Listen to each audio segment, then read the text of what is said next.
Hi everyone, this is Deb Tim, a Canadian girl, and welcome to my channel. Have you ever had trouble with a tank boss?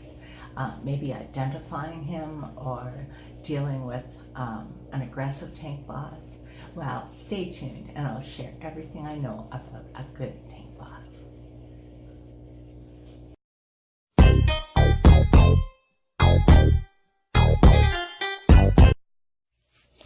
This is my 75-gallon mixed African cichlid community. In this wonderful hobby of fish keeping, in my opinion, no other freshwater fish compare to the African cichlid. Just having an aquarium of African cichlids is an experience in itself.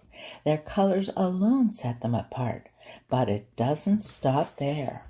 Just think of the intelligence it takes to live within a hierarchy, knowing where you belong in the scheme of things, where your tank mates stand, who are superior to you, who are weaker than you, and even showing respect to your superiors. Now that's quite amazing.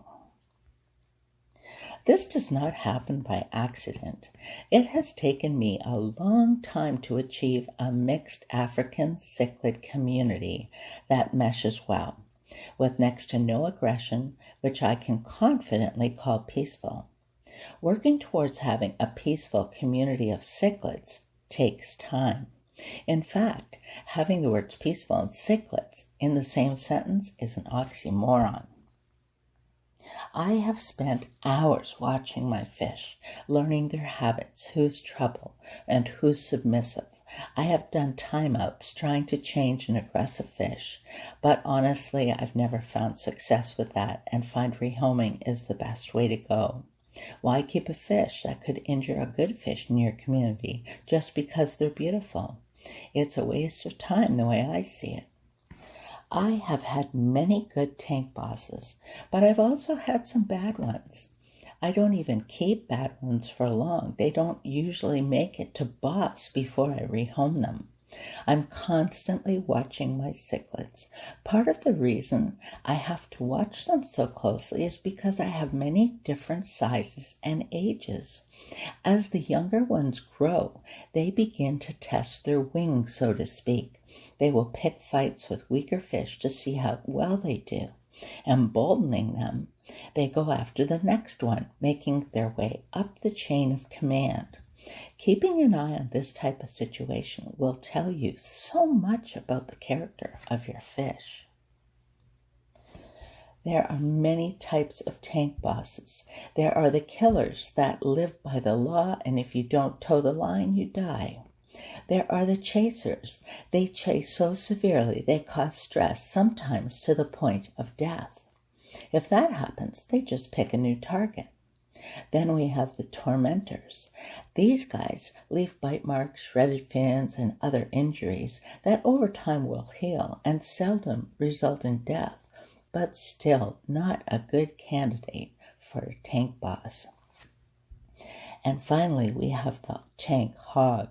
He's just a big old bully. This is the least dangerous of the group, as they rarely cause injury, although having all your fish squished into 1/3 of the tank, while the tank boss controls the remaining part of the tank, is just unacceptable. The tank is for everyone, and not just some bossy bully. The good news is, there are also tank bosses who control and manage a community without resorting to any of these methods of rule. This is the tank boss you want.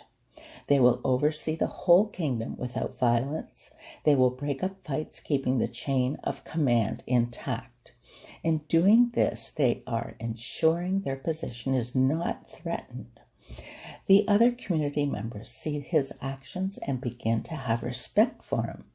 He will stop chasers and be aware of what's going on in his entire kingdom. It's also been said the tank boss usually gets his choice of the females. Now, maybe because I have a very few females in this community, I find the tank boss is much too busy keeping peace and overseeing his kingdom to spend time frolicking with the females. which is a bummer because I don't often get an offspring that could become a potential good tank boss like his dad. If you're dealing with a bad tank boss or don't know who your tank boss is, spend some time watching your fish. It's quite amazing and interesting to see how a hierarchy is run. It takes some patience and time to get your community of African cichlids to a place you want them. Remember, anything worthwhile takes time. So until next time, this is Deb Tim signing out. Thanks so much for watching. I hope you've had a great day. I wish you a super day tomorrow, and I'll talk to you soon. Bye.